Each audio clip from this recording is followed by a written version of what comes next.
Welcome back to Dan's Game Picks, ladies and gentlemen. Almost to the end of the year, divisional round recap. I had 2 games right, 2 games wrong. 2 games right, 2 games wrong. The Seahawks did beat the Niners. It was a blowout in real life. I had a predicting going overtime. Thought the Bills would beat the Broncos. It didn't happen. The Broncos ended up winning at home. That game went to overtime. Texans at Patriots. Texans, too many turnovers. I ended up losing the game by 12 points. I did have them winning, but the Patriots prevailed at home. And the Rams at the Bears. I had the Rams winning. The Rams did win by 3 points. Score of 20-17. So let's go ahead and look at the conference championship matchups, and let's see who out of the 4 teams, which 2 out of 4 teams are going to be competing in the Super Bowl when we return.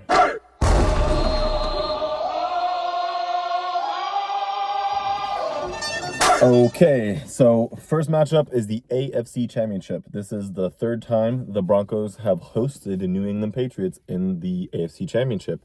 The Patriots have never won in Denver in an AFC Championship matchup. This is the 6th time these 2 teams will be playing in the postseason, dating all the way back to 1986, their first encounter, which was in Denver. The Patriots have beat the Broncos twice. Once out of four matchups. The Broncos have beat the Patriots in they beat them in New England once, and they beat them in Denver 3 times. Whereas New England one win came at home in 2011 when the Broncos were led by Tim Tebow, and then Gronkowski had a monster game offensively and to eliminate the Broncos out of the playoffs that year. Patriots would go on to play in the Super Bowl. So the Patriots, I think this favors them. Obviously, the Broncos starting quarterback Bo Nix is not playing. He's injured, fractured ankle. So Jarrett Stidham, the backup quarterback, is going to have to start the game and manage the game and be able to put them in a position to win. I think the Broncos defense matches up decent with the Patriots offense. Obviously the Broncos they've shown the inability to stop the run. But however, as long as if they let teams into the red zone, they do a good job of limiting them to field goals. Now, I know Buffalo had success in the run game. They just couldn't take care of the ball. Same thing here for the Patriots. They have to take care of the ball. Even if they're averaging under 3.5 yards a carry, they have to be committed to trying to run the ball here to keep the pass rush, slow down the Broncos pass rush to get after Drake May, as he will be playing in this game.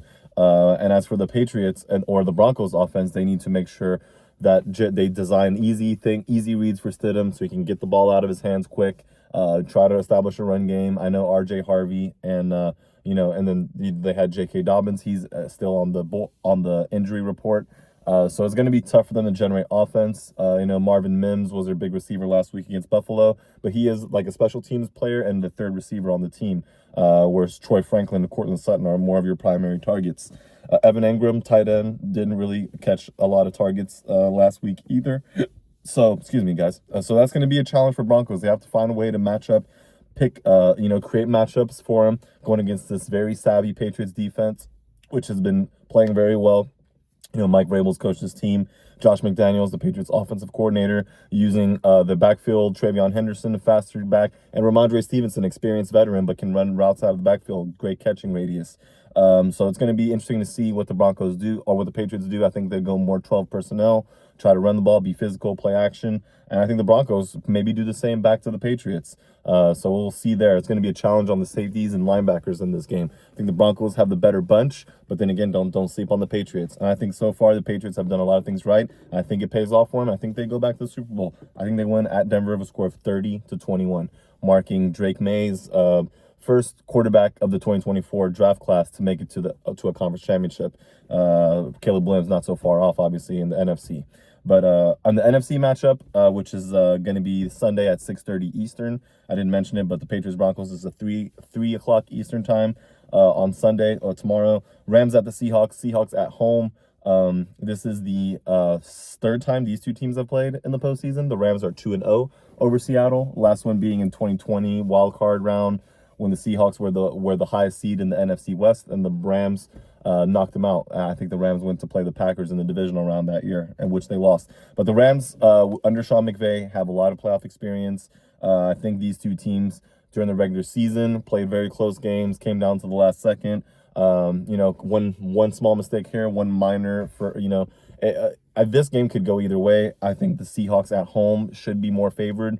I think they match up well against the Rams. I think they can get after Matthew Stafford, but Stafford is going to have to be an extra extra clutch facilitator of the ball here. Is got to be able to utilize Davante Adams. Got to utilize maybe Tutu Atwell.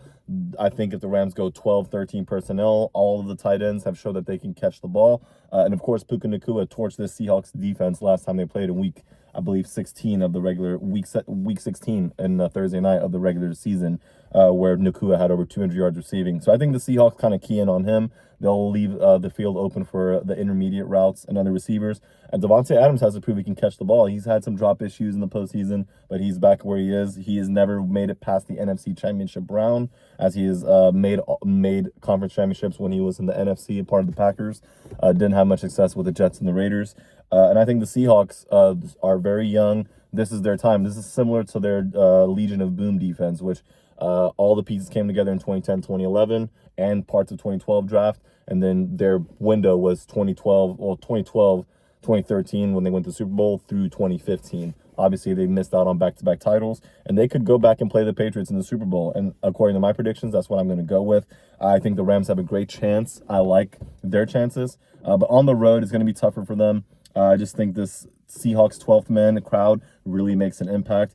The two-headed monster in the backfield of both teams are going to have very critical parts to play in this game. Blake Corum, Kyren Williams for the Rams, mixed in with that 13-12 personnel that Sean McVay has been running with this offense.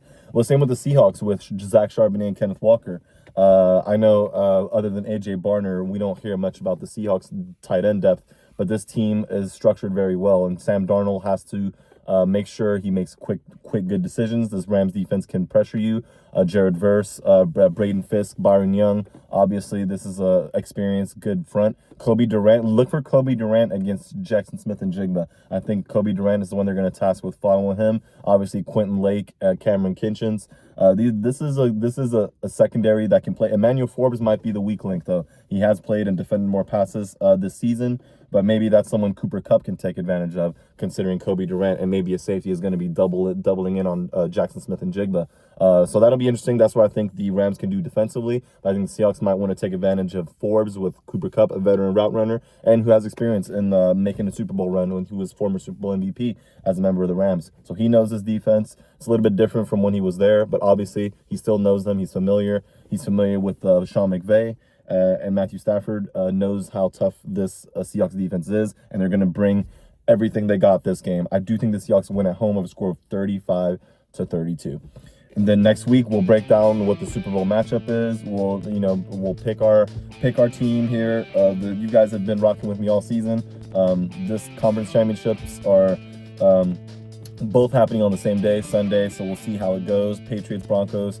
Very insane to think about that the AFC Championship since 2011 have featured either the Broncos or the Chiefs. The Patriots or the Chiefs. As in 2010, it was the Jets and the Steelers. But since then, every AFC Championship has featured either the Patriots or the Chiefs. Interesting there. With the NFC, it's always been different. Rams, Seahawks.